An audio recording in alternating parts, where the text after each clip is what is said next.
2008 was a big year for the Rolling Stones. Not only did it herald their biggest success on the British album chart since 1970, it brought up a major milestone for the two youngest members of the original lineup.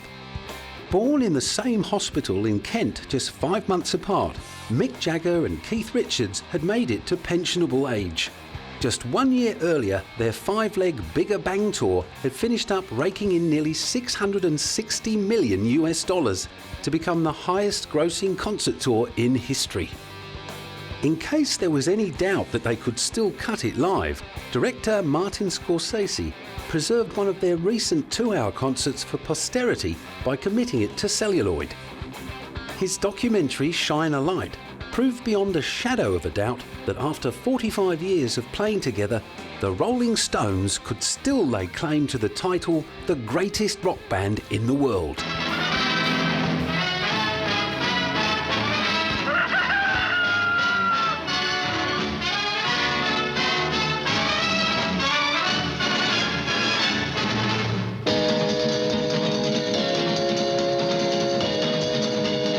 Just another lot of hitchhikers. That's what they look like to motorists speeding towards Hull.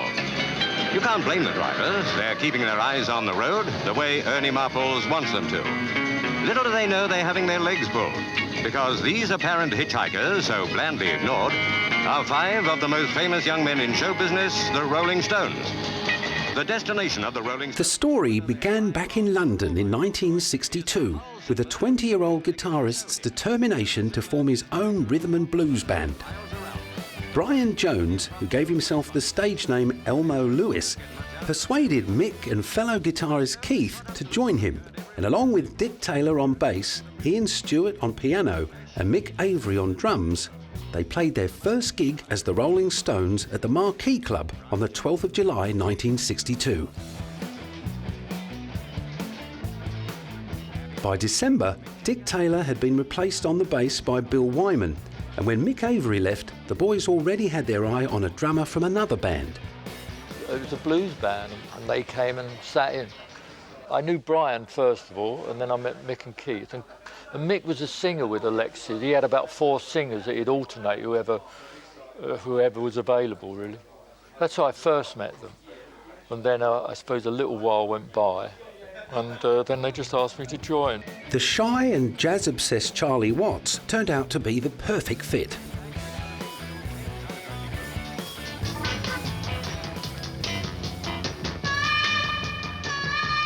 Wherever they go, and you get a lot of travelling. From the outset, their ambitious 19-year-old manager, Andrew Oldham, was grooming his scruffy protégés to be the opposite of the family-friendly Beatles. He set out to ensure they were hated by older generations to preserve their popularity with the young. The legend goes that it was Andrew who came up with the line, "Would you let your sister go with a Rolling Stone?" that went on to become a magazine headline. Gigs frequently erupted into violence. At one concert in Blackpool, Bill Wyman remembers that a gang of drunken Scots made their way to the front and started spitting at the band. After ignoring warnings to stop, Keith allegedly kicked one of them in the head. Things also got ugly at a gig in Holland in October, where fans threw debris and wrecked seating before ambulances arrived to take away the injured. The trouble at concerts enraged the authorities and incurred the vilification of the tabloids. The Daily Mirror declared, "These performers are a menace to law and order, and a result of their formula of vocal laryngitis, cranial fur and sex is the police are diverted from bank robberies, murders and other forms of mayhem to quell the mob violence that they generate." Just as Andrew Oldham had predicted, the bad press did nothing but fuel their popularity amongst the disenfranchised youth, and on the eve of their second US tour, they were presented with an award by Britain's Melody Maker magazine. Sydney's mascot airport, and teenagers are working up to give the Rolling Stones pop group a welcome even more frantic and disorderly than the one given the Beatles just 6 months ago. The climax came as the big jet taxi... Somewhere in between their gruelling touring schedule, which saw them pack in more than 200 gigs around the world in 1 year, the Stones found time to pump out hits like a cover of Willie Dixon's Little Red Rooster and Tell Me, written by Mick and Keith. Their second album, The Rolling Stones No. 2, went to number 1 in the UK, and in June '65, they scored their first international number 1 with the song I Can't Get No Satisfaction. It spent 4 weeks atop the US singles charts and confirmed the band as a worldwide top-billing act. Rolling Stones, the most popular group. But just as the Rolling Stones were reaching their peak in terms of popularity and critical success, things were starting to go awry internally. Although Mick was the band's undisputed frontman, it was Brian Jones who had always been considered the leader. Not only had he given the Rolling Stones their name, he continued to dictate the direction of the band and make business decisions along with Andrew Oldham. Rolling Stone magazine once wrote, "If Keith and Mick were the mind and body of the Stones, Brian was clearly the soul." And Bill Wyman remembers him as a better natural musician than the rest of the band put together. However, as Mick and Keith's songwriting grew stronger and the band moved further away from its rhythm and blues roots into rock, Brian seemed to sense that he was losing control of his beloved creation. Photographer Jared Mankiewicz, who worked closely with the Stones from 1965 to 1967, remembers a particularly tricky shoot. But Brian Jones was being quite difficult, sort of lurking in his collar, the collar of his big brown fur coat, hiding and burying himself in a newspaper that he'd brought with him. And I was really concerned that he was going to mess the pictures up. And I said to Andrew, I'm worried about Brian. Jared Mankiewicz wasn't the only one. It's fair to say that by the age of 22, Brian had already lost control of his personal life, having fathered 5 children by 5 different women.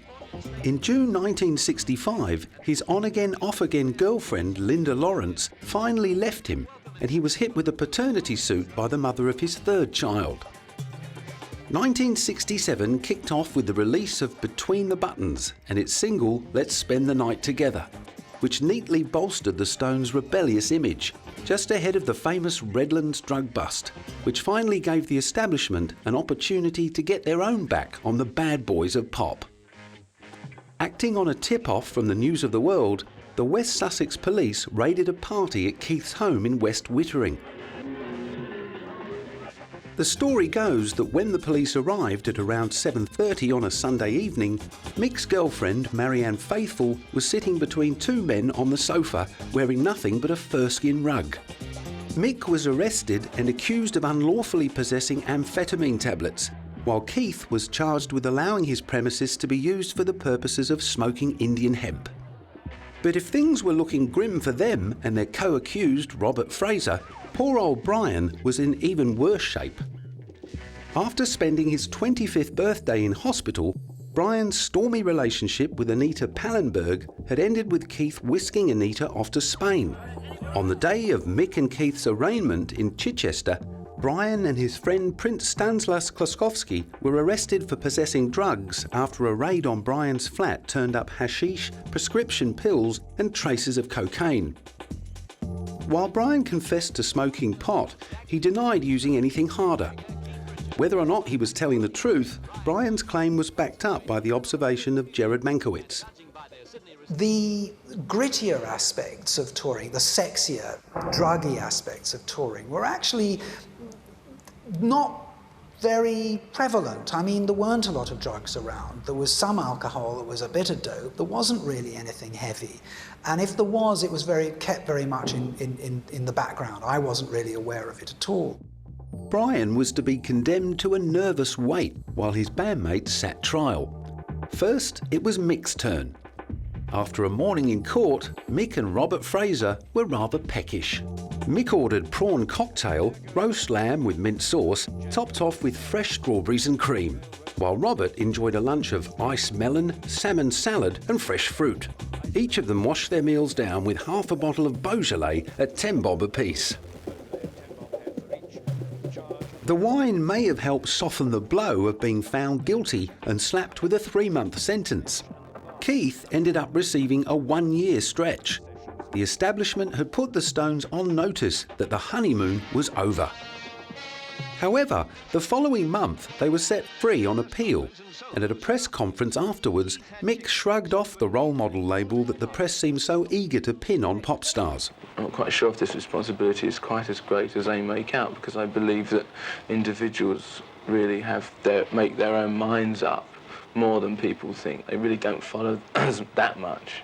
You know, I mean, if they'd have followed Paul McCartney, you know, if all the Beatle fans in the world had followed Paul McCartney, they would have taken acid by now, which I'm sure isn't the case. He rejected the idea of using his celebrity to push any kind of political or social agenda. Never done that in any way, over anything, over religion, over drugs, over politics, over anything. I've never, because I don't consider myself knowledgeable enough or a responsible enough leader. And he seemed unrepentant when asked whether he condoned taking drugs in private. It's against the law, you know. I mean, that's not necessarily. I mean, it was against the law at one point, not so long ago in the judicial history of this country, to attempt to commit suicide. And some of those people who attempted to commit suicide were put in prison. I think, looking back on it, it seems rather a barbaric law. And we might, at one stage, look back upon this set of laws and consider them in the same way. With Mick showing no signs of remorse in the wake of his brush with the law, another example needed to be made, and next it was Brian's turn. He pleaded guilty to allowing drugs to be used in his South Kensington flat. On giving evidence, he admitted that he had taken drugs in the past to a slight extent, but went on to say that he'd now decided to have absolutely nothing to do with them. He said that they'd only brought him trouble in the past and disrupted his career. Brian was sentenced to 9 months for possession of cannabis. Even though his sentence was commuted to 3 years probation upon appeal, his conviction was upheld and he was ordered to seek immediate help. Just to rub things in, Keith was now shacked up with his ex, and Mick, who was enjoying a high-profile romance with Marianne Faithfull, was starting to flex his muscles within the band. One day when we were doing the Satanic Majesties, Mick in front of me came up with another photographer in tow and announced to Andrew that this guy was going to do the new cover and this is what was going to happen. And I just knew that that was it. I packed my bags and that was it. Brian, by this time, was making only sporadic contributions to the music, but that didn't stop the Stones returning to chart-topping form with the Beggars Banquet, which spawned mega hits like Jumping Jack Flash, Street Fighting Man and Sympathy for the Devil. But just 1 week after the rather messy launch of Beggars Banquet, Brian was in big trouble once again. After a raid on his rented Chelsea flat, he was sent up on another charge of possession of cannabis. When he was found guilty in September, despite already being on probation, Judge Seaton refused to send him to jail and instead urged him to get clear of the drugs. Despite the judge's mercy, the second conviction put paid to any chance of Brian being granted a visa for a tour of the US to promote Beggars Banquet.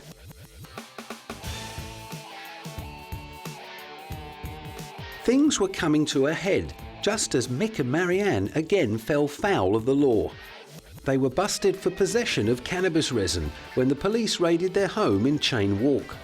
While they were waiting for their day in court, the time had come to deal with a more major hindrance to the band's progress. The rapidly combusting Brian, with his declining health, inability to tour and lack of musical contribution to the band, left them nowhere to go. And after Mick, Keith and Charlie drove out to his farm to break the news, Brian agreed to bow out, announcing that the Stones' music was no longer to his taste and that the only solution was to go their separate ways. Without as much as a grace period to let the dust settle on that announcement, the band immediately lined up a photo shoot to trot out their new guitarist, Mick Taylor. Would you like to say a few words? How do you feel about all this? Feel about joining the Rolling Stones? Well, I'm very sort of happy to be joining them, you know. Good. I think things are going to go really well when we start working.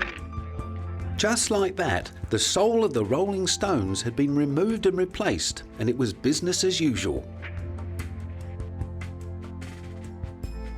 3 weeks later, Brian Jones lay dead at the bottom of a swimming pool at his home in Sussex. After spending the night drinking and watching TV, he and 3 friends had gone for a swim. Brian was left on his own in the pool, and when one of the women returned to check on Brian, who suffered from asthma, she found him lying motionless under the water. Attempts to revive him failed, and he was declared dead just before 1 a.m. on the 3rd of July 1969. The coroner declared death by drowning, drugs and liver degeneration after an autopsy revealed that he had been suffering from pleurisy and an enlarged heart at the time of his death. While there have been many conspiracy theories surrounding Brian Jones's death, Bill Wyman remains convinced it was an accident and that Brian himself would not have been surprised at his passing. He recalls that when Keith Richards once predicted he would never make 30, Brian's simple response was, "I know." With a free Rolling Stones concert scheduled in Hyde Park 2 days later, the press was awash with speculation that the show would be cancelled out of respect for Brian. But the concert went ahead as a tribute to the dead guitarist. More than 250,000 fans for once gathered peacefully to hear Mick give a brief speech and then read an extract from Shelley's Adonai as a eulogy to Brian. The band played for an hour in the sweltering heat, and just as quietly as they had arrived, the crowd respectfully melted away. After that tribute, Mick remained true to the spirit of the band's name and kept on rolling.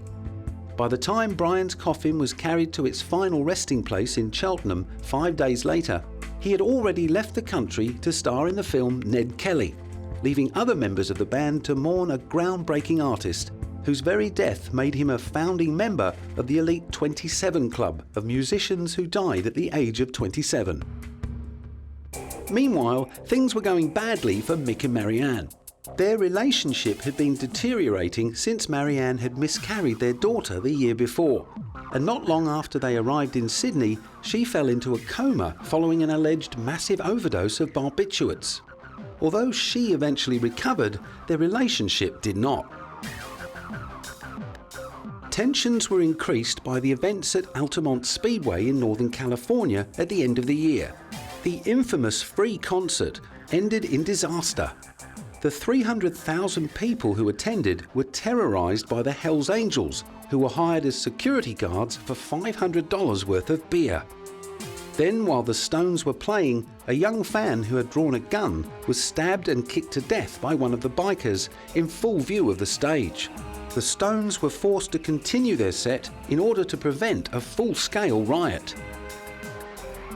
Matters weren't helped by the couple's further trips to court the next year, which resulted in Mick being fined £200 for possession of cannabis. By 1971, it was all over with Marianne, and after a brief affair with Marsha Hunt that produced a daughter, Mick got engaged to his female lookalike, Nicaraguan model Bianca Perez. Well, I'm very glad that everything... According to Bianca, the striking resemblance certainly hadn't been lost on Mick, who felt he was looking into a mirror when they met. She was later quoted as saying, "I want to be frank, Mick wanted to achieve the ultimate in sexual experience by making love to himself." In May 1971, he chartered a plane to fly guests out to his wedding in Saint-Tropez. The guest list read like a who's who of the British pop scene and included Ron Wood, Ronnie Lane and Kenny Jones of the Faces, Ringo Starr, Paul McCartney and Paul's wife Linda. What was intended to be a low-key affair turned into a three-ring circus as soon as the media got wind of the intended venue. Ever aware of the benefits of keeping things sweet with the press, Mick was diplomatic in his attempts to shoo the hordes away. No, I love you all, but I don't think we can do it with you people stuck in our face. He tried it again in French, but they weren't going anywhere. Mais je veux que tu fasses les photos ici. After managing to get through the ceremony in the 17th century Catholic chapel, the frenzy continued outside.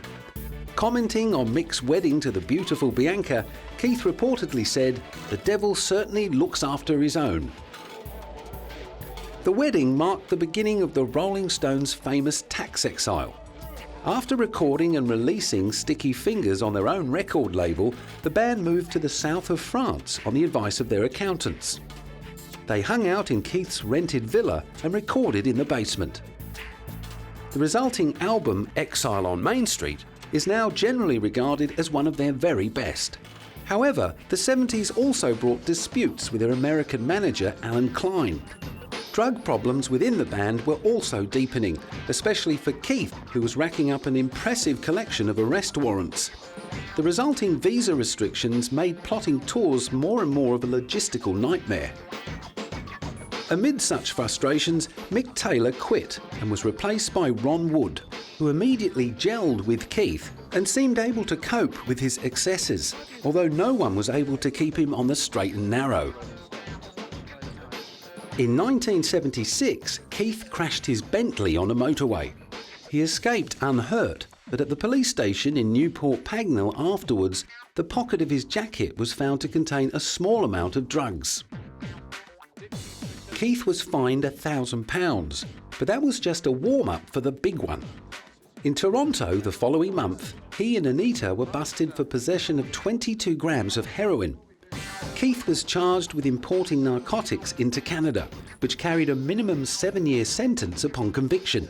He was remanded on bail of $1,000, and as the case dragged on and on, Keith looked almost certain to go down. In the end, he got off pretty lightly with a suspended sentence and was ordered to play 2 free concerts for the Canadian National Institute of the Blind in Ontario. But by the end of the nail-biting ordeal, he was finally ready to swear off the drugs.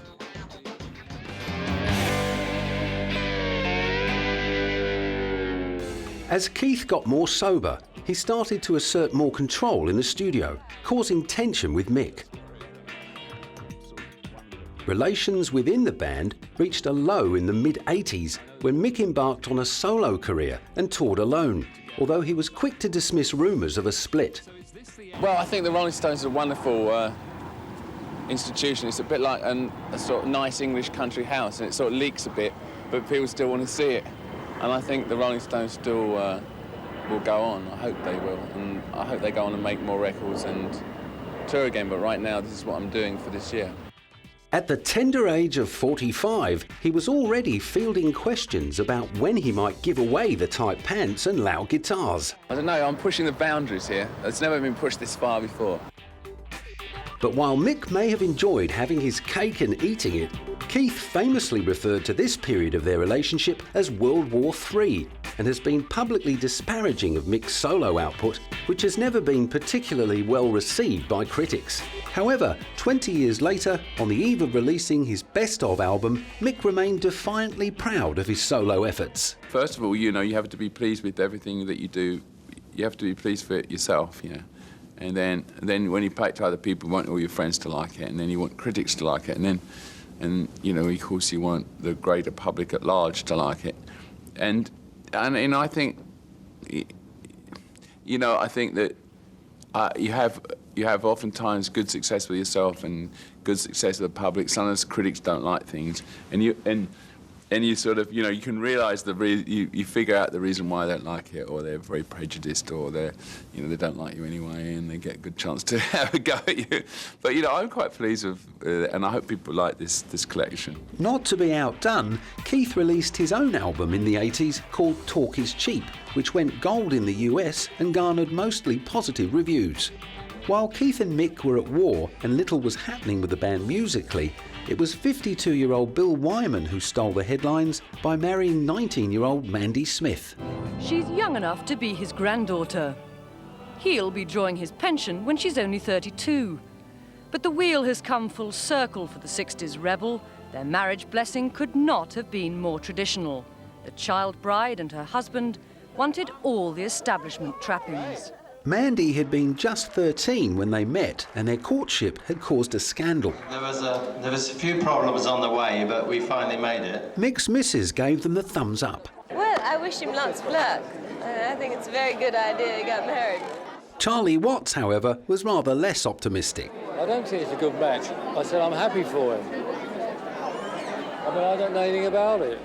Bill, who sits at number 10 on Maxim magazine's Living Sex Legends list for allegedly sleeping with 1,000 women, has since conceded that his marriage to Mandy, which ended in divorce in 1991, was a result of his midlife crisis. Finally coming to terms with the ageing process, 2 years later he announced his retirement from the Rolling Stones. And we're still great friends. I still see them and chat to them. I just really don't want to do it anymore. I've done enough. It's 30 years. And then there were four. While Bill was replaced on bass by Darryl Jones, Mick, Keith, Charlie and Ronnie have remained the band's core members. And they faced the press together ahead of their post-apartheid tour of South Africa in 1995 to promote the Voodoo Lounge album. In 1998, they finally managed to take the tour bus to Moscow. At a press conference, Mick explained that they had been trying to get permission to play there for 40 years. And although many of their Russian fans may have preferred to greet their heroes in their heyday, they were still very welcoming of the wrinkly rockers. While the Rolling Stones were playing to packed stadiums in Russia, Bill and his new outfit, the Rhythm Kings, were going back to their roots and playing rhythm and blues in small clubs. The point is, with the Rhythm Kings, there's no limit to what you can do. You can approach anything of any style and from any era with the talent of musicians and singers I've got in the band. We can do anything from reggae to blues to jazz to country rock. To country blues, to rock, to jump music, reggae, I've said that. Just a whole mixture. And early rock and roll. Bill wasn't the only old stone who was feeling nostalgic. On the eve of his 60th birthday, Charlie indulged himself by gathering 10 of Britain's top jazz musicians to play a series of gigs at London's top jazz venue, Ronnie Scott's. Not known for being talkative, he did have a few words to spare on the subject of ageing.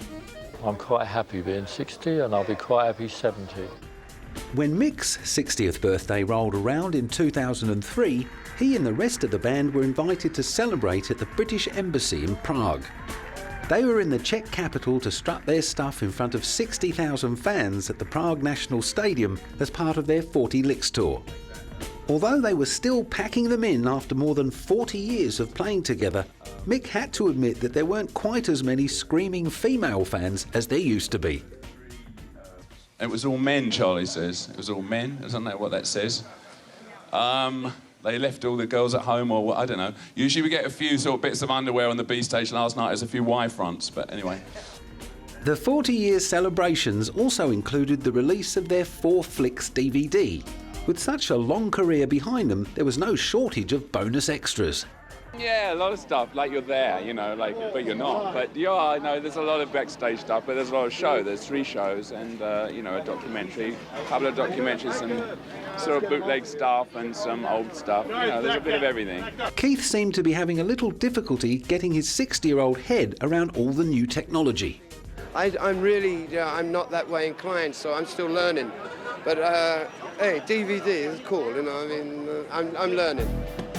Apparently, one thing that wasn't cool as far as Keith was concerned was Mick's decision to accept the offer of a knighthood. In reaction to the news, Keith is reported to have made it known that he didn't fancy taking to the stage with someone wearing a coronet and sporting the old ermine, and said it's not what the Stones is about, is it? Many of the band's fans were also disappointed with Mick's apparent abandonment of the anti-establishment stance that had brought him fame and fortune. But Sir Mick seemed unperturbed by the criticism as his chauffeur-driven limousine pulled up in front of Buckingham Palace to accept what Keith had described as his effing paltry honour.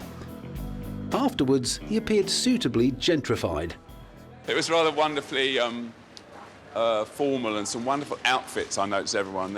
What's rather good is like there's everyone represented from all over England and Wales and Scotland and Ireland and from every walk of life, from historians to beekeepers. This is rather great.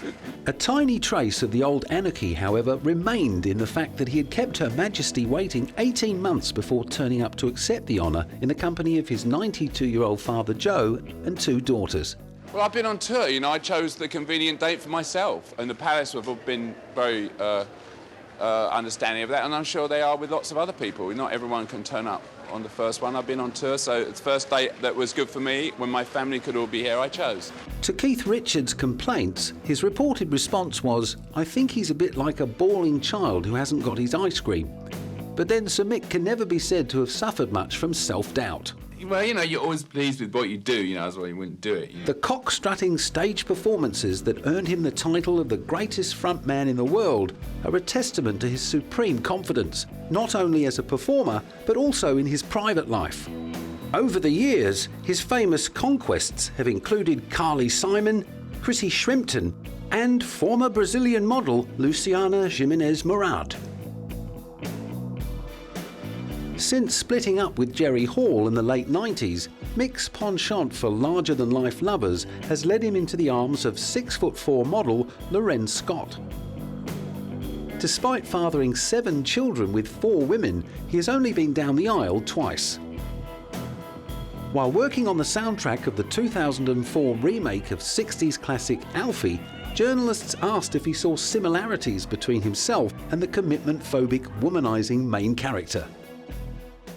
There's Alfie in every woman, every man too. No, I think, you know, Alfie's this young, attractive man, you know, and you think, I think the whole idea at the beginning of the picture is that, you know, why shouldn't he have lots of girlfriends? It seems perfectly natural that he would, because they're all throwing themselves at him. But then, and then it's quite amusing how he deals with them and so on, because it's only a bit later on that you get, when that draws you into the picture, that you feel, then you see the problems that creates and so on. But you know, he is a guy that has a lot of girlfriends, lots of love affairs, but he doesn't have much else going on. And he doesn't have, you know, he drives a car, he's a repetitive job, doesn't really have any interest in anything else. He's not interested in anything, as far as I can work out in the picture, except seducing more women. Well, the same certainly couldn't be said of Mick. Aside from acting in a few movies over the years and writing the odd soundtrack, he also owns his own production company, Jagged Films. Although Mick has been criticised in the past for not lending his celebrity to humanitarian causes, he recently did his bit by dipping into his reported £200 million fortune to finance a pop video to publicise the terrible situation in Sudan's Darfur. All you can do in a very small way for your celebrity in some of these things is to keep the thing in the agenda. Keep it in the public agenda, keep it in the political agenda as much as you can. Then there is his solo work. After more than 30 years of pumping out songs from his various solo projects and soundtracks, he finally sat down to make sense of them in a 17-song collection called The Very Best of Mick Jagger. The process made him quite sentimental. Well, I suppose you're always attached to the beginnings of your career when you're really young, in a lot of ways. And you know, when you're young, so much happens so quickly, and it's all telescoped into this very small time frame, but many things happened. His Best Of solo album included collaborations with John Lennon and his daughter Caris. Proving that you can teach an old dog new tricks, he even learned a thing or two from Lenny Kravitz. He had this house in Miami, so when I turned out, I thought we were going to be writing together, and I went to his little studio, and he said, "So this is it?" And I said, "Yes, okay." So he plays me this, and it's the track. It's completely the track. It's all him playing, all him drumming, but there's no vocals. And I said, "So yeah, well, I thought we were going to write the song." He said, "Yeah, but now you have to write the lyrics and sing the song." I said, "Well, you know." So he completely finished it, and we didn't get to write it. So it's a very odd way of doing it, which actually worked out. Was fantastic in the end. However, there can be no doubt about Mick's first love. Ever since that first night at the Marquee Club back on July 12, 1962, his spiritual home has been the stage. You know, I was very blessed with having a lot of energy ever since I was a kid, and, you know, and being very active, and my parents always encouraged me and to keep, you know, in good shape and stuff. And I've always been very energetic, and I don't think, you know, I would feel bad about doing a show if I wasn't really fit to do it. His scratchy vocals and freeform performance style have been ridiculed and parodied countless times over the past 40 years, but no other singer has come close to matching his ability to bring packed stadiums to their feet and keep them there for over 2 hours. What makes it work for me is being interested in what I'm doing and really keen on touring and being excited about getting out there on stage, and also what makes it work for me is the audience and how they're responding and so on. And so, you know, that's what the energy between the two is what really makes it for me.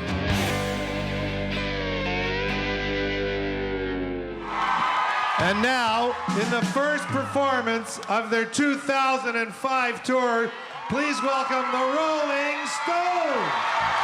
In 2005, Mick and the rest of the band were in Boston to kick off the Stones' Bigger Bang tour to a packed house in Fenway Park.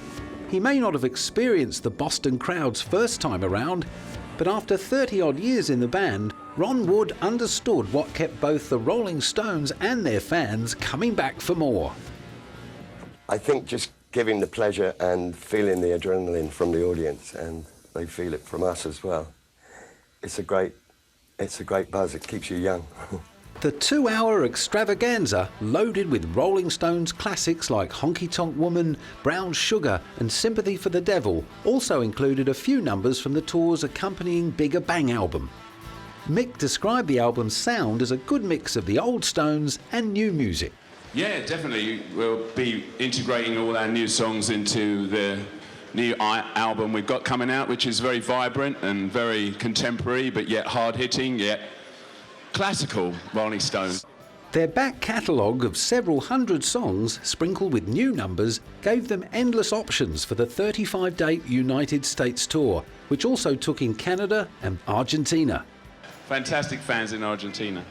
Brilliant, loud, masculine, noisy, football-loving, enthusiastic. Yeah, and many of them, and we're very happy to go there. The South American schedule also took in Brazil, where they treated equally enthusiastic fans to a free concert that closed down Copacabana Beach. But it's been fascinating to watch. At night, I've been watching the guys get the stage and the lights together. During the day, the people just moving. It's just become, it's an amazing sight, you know, especially from way up there, you know. I mean, because well, I hope we can handle it, you know. It's just like so much action, you know. There's boats and there's planes. There's a lot of energy coming up from the beach. A lot of energy. There's people on the street playing the samba band, you know. There's people in costumes. There's just a lot of noise and very big drums, and that's a great sight. People are still, as we're talking now, still coming in. So we don't know. Nobody comes till 8 o'clock. It's going to be a lot of people. By nightfall, more than 1 million fans had flowed onto the beach. And when asked what inspired them to put on the free concert, all that Latin passion was clearly rubbing off on Charlie. And the women with nothing on, hardly anything on. The tour also included the band's first ever gig in mainland China. Newly cashed up fans in Shanghai were happy to hand over around $375 for a ticket. This is the Rolling Stones' first ever concert in China. It's very significant. I know the Stones have wanted to play China for a while, but it also is symbolic for what's happening in China. China's, you know, opening up to the world, and the bridge between, you know, the international side and China is becoming a lot shorter now. In early 2006, the band took a breather before embarking on the European leg of the mega Bigger Bang tour. While in the Southern Hemisphere, Keith took the opportunity to squeeze in a bit of beach time over in Fiji with his wife Patty. For reasons that have never been explained, he was attempting to climb a palm tree when he fell and landed on his head. Initial reports stated that he had sustained only a minor concussion, but after being flown to a hospital in New Zealand, he ended up having to undergo cranial surgery. Fans gathered outside the hospital, concerned that the years of hard partying may have finally caught up with the man of whom it was once said, if ever there was a nuclear holocaust, only 2 things would survive: cockroaches and Keith Richards. It turned out to be just one more chapter in a story that seems to contain as much myth as fact. One of the most famous claims made about Keith was that he had a complete blood transfusion as a cure for heroin addiction back in 1973. He has since admitted to spreading that rumour himself. Another more recent headline declared that Keith had mixed his father's cremated remains with a bit of cocaine in what may be called his strangest drug experience to date. His manager later explained that Keith's anecdote had been meant as a joke. However, Keith himself later confirmed to Mojo magazine that he had indeed snorted his father's ashes, but that he chopped them up like cocaine, not with. Back on board the Bigger Bang bandwagon, albeit 6 weeks behind schedule, he was still cracking the jokes at an Italian press conference. They put me out like a light, you know, and But I remember making the decision to go ahead and do it, and I was surprised myself. Usually I'd be hanging from the ceiling at the idea of brain surgery, you know. But I had total confidence in it. When you got to do it, you got to do it, you know. And I was in, woke up. I was pissed off when they woke me up because I was having such a great sleep, you know. Despite looking like he could still do with a nice long lie down, he was raring to get back on with the show. I feel great. I can't wait to get back on the stage again. You know, basically, everything's cool. For once, however, his timing was a little off with his on-stage partners. Just as Keith was coming good, Ron announced he was off for a spell in rehab to deal with alcohol problems, while Mick succumbed to a bout of laryngitis, forcing the cancellation of yet more shows. Thankfully, they were all back on form in time for the cameras to start rolling on the documentary of their concert at the Beacon Theatre in New York. When it came to choosing a director, there was only ever one real candidate. That's the first time. Basically, we had a lot of our music in Scorsese's films, and they kind of made a bond anyway, you know, before we did anything. Growing up with the Stones songs as the soundtrack to his own life, Martin Scorsese admitted he owed a lot to the band. So, for me, the sound of the music, the chords, the vocals, the entire feel of the music inspired me greatly. And while I was, how can I say, it became a basis for most of the work I've done in my movies, going from Mean Streets, even before, but from Mean Streets on through Raging Bull all the way up into Casino and to The Departed. Although Mick originally wanted to film a much larger concert, Marty sold him on the idea of taking the cameras into the much more up-close and personal atmosphere of a theatre gig. I'm just looking at it for pure beauty of performance, and that's the idea. It's something I'd like to capture for people in the future to see, to experience them. And don't forget, the cameras were placed in such positions that the audience doesn't normally get to see.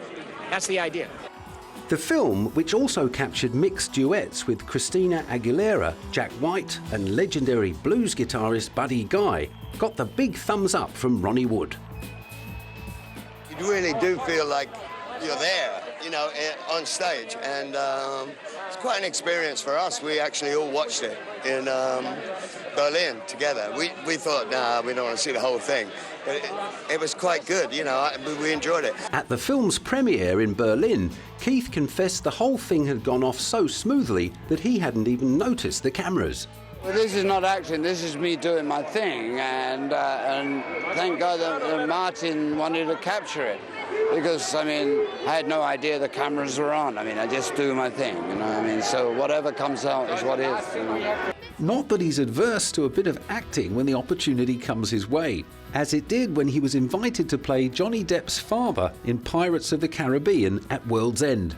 That appearance earned him Best Celebrity Cameo at the 2007 Spike Horror Awards. Since then, he's fielded plenty of other acting offers, but nothing has tempted him so far. With that, it was back to their main gig and rehearsals for the final European leg of their record-breaking Bigger Bang tour. And after 45 years of touring the world, the prospect of getting back on that bus hadn't lost any of its appeal for Charlie, who just loves to play. I mean, we have as good a time rehearsing up there with nobody in the room and 2 o'clock in the morning as when you're doing a big show. It's more like a strange pastime.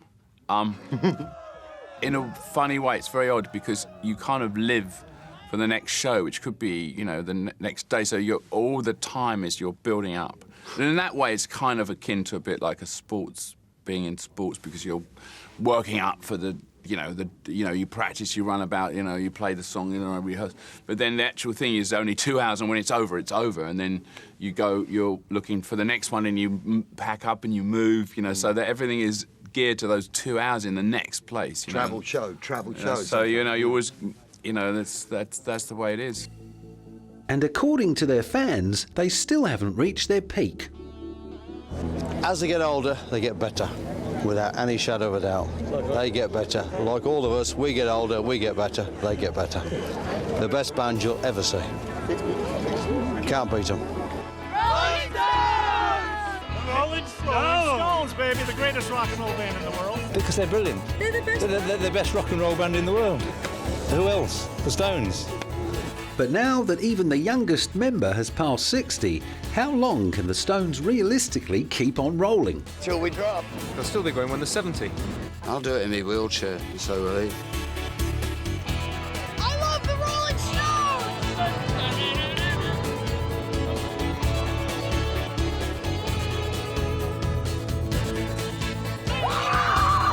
It tastes so good!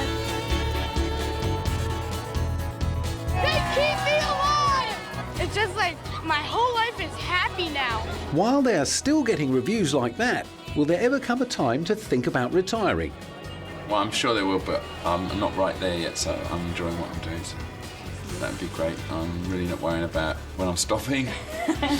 And the Rolling Stones' legacy? Musician or a minstrel. Look at it, the best thing he can have on his tombstone is he passed it on.